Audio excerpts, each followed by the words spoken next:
Hello সুপ্রিয় দর্শক, আসসালামু আলাইকুম। সাবামণি কুকিং থেকে সবাইকে স্বাগত। আজকে তৈরি করে দেখাবো মাত্র 2টা ডিম দিয়ে ব্লেন্ডারে পারফেক্টভাবে স্পঞ্জি কেকের রেসিপিটা আপনাদের কাছে অনেক বেশি ভালো লাগবে। কিভাবে তৈরি করব চলুন দেখে আসি। এখানে একটি পাত্র নিয়েছি, আমি প্রথমে শুকনো উপকরণগুলো চেলে নিব। এখানে আমি নিয়েছি হাফ কাপ পরিমাণ ময়দা, অবশ্যই ময়দাটা নিতে হবে। দিয়ে দিচ্ছি 1 টেবিল চামচ পরিমাণ বেকিং পাউডার আর স্বাদ অনুযায়ী লবণ। এবার চালনির সঙ্গে আমি 2 থেকে 3 বার শুকনো উপকরণগুলো ভালো করে চেলে নিব। তো এখানে আমার ভালো করে চেলে নেওয়া হয়ে গেছে, এক সাইডে রেখে দিচ্ছি। অন্যদিকে এখানে আমি ব্লেন্ডার নিয়েছি, আজকে আমি ব্লেন্ডার জারে ব্লেন্ড করে পারফেক্টভাবে কেকের রেসিপি তৈরি করে দেখাবো। প্রথমে এখানে নিয়ে নিব আমি হাফ কাপ পরিমাণ চিনি, দিয়ে দিব হাফ কাপ পরিমাণ রান্নার রেগুলার তেল, সাথে দিয়ে দিব 2টা ডিম। আপনারা চাইলে আরও বেশি ডিম দিতে পারেন, এখানে আমি 2টা ডিমই দিয়ে দিচ্ছি। আর এখানে 2টা দিয়ে দিচ্ছি এলাচের গুঁড়ো, আপনারা চাইলে ভ্যানিলা এসেন্স দিতে পারেন।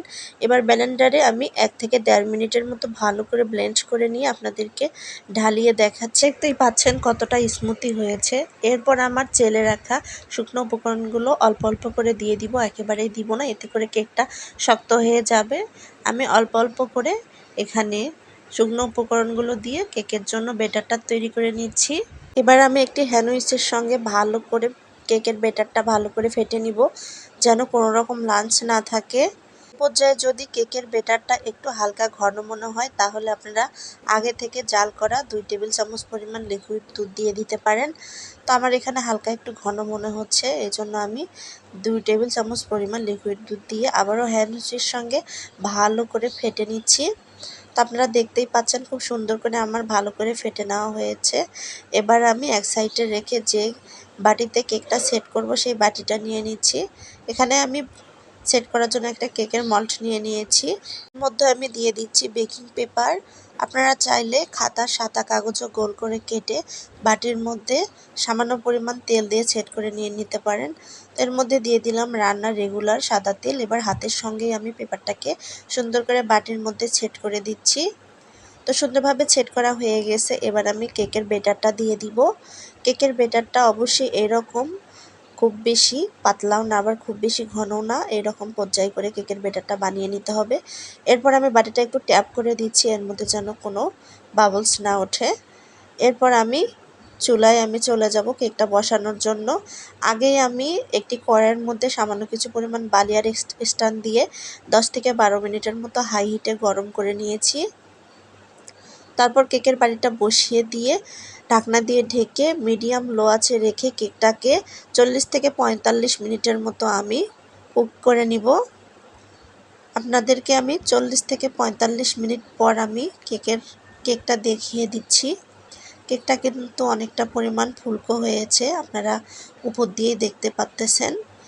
তারপর আমি 40 থেকে 45 মিনিট পর ঢাকনাটা খুলিয়ে নিচ্ছি। মাশাআল্লাহ, কেকটা আমার খুব সুন্দরভাবে ফুলেছে এবং একটি আপনি কাঠিতে দেখে দিচ্ছি, ভিতরে কোনো প্রকারের নরম নেই, খুব সুন্দরভাবে পারফেক্টভাবে কেকটাও ফুলেছে। এবার ঠান্ডা করে কেকটা একটি নাইফের সঙ্গে সাইডের অংশগুলো একটি ছাড়িয়ে নিচ্ছি। এরপর যদি প্লেটে পরিবেশন করি তাহলে খুব সুন্দরভাবে খুলে আসবে। তো নাইফের সঙ্গে খুলে নিয়েছি, এবার একটি প্লেটে পরিবেশন করে দেখাচ্ছি এবং সাথে বাটিটাও দেখাচ্ছি, ভিতরে একটু লাগে নাই, খুব সুন্দরভাবে কেকটা কুক হয়েছে। এরপর কেকের উপর থেকে বেকিং পেপারটা সরিয়ে দেখাচ্ছি, খুব সুন্দরভাবে কেকটা স্পঞ্জি হয়েছে।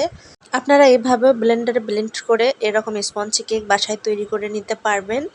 হাত দিয়ে দেখিয়ে দিচ্ছি কতটা ফুলকো হয়েছে এবং কতটা স্পঞ্জি হয়েছে। কেকটা খেতে কিন্তু অসম্ভব মজার ছিল, বাসায় একবার হলেও ট্রাই করবেন। আমি নাইফের সঙ্গে কেটে দেখাচ্ছি এবং একটু সুন্দর করে কেটে নিচ্ছি। আপনারা আপনাদের পছন্দ মতো কেকটাকে কেটে পরিবেশন করতে পারবেন। হাতের সঙ্গে চাপিয়ে দেখাচ্ছি, খুব সুন্দরভাবে কেকটা কুক হয়েছে। অবশ্যই বাসায় একবার হলেও ট্রাই করে দেখবেন, আর কেমন হয়েছে কমেন্ট করে জানাবেন। নতুন নতুন ভিডিও দেখতে পাশে থাকা বেল আইকনটি অন করে রেখে দিবেন, আর আমার চ্যানেলটি অবশ্যই সাবস্ক্রাইব করবেন। সে পর্যন্ত সবাই ভালো থাকবেন, সুস্থ থাকবেন। আল্লাহ হাফেজ।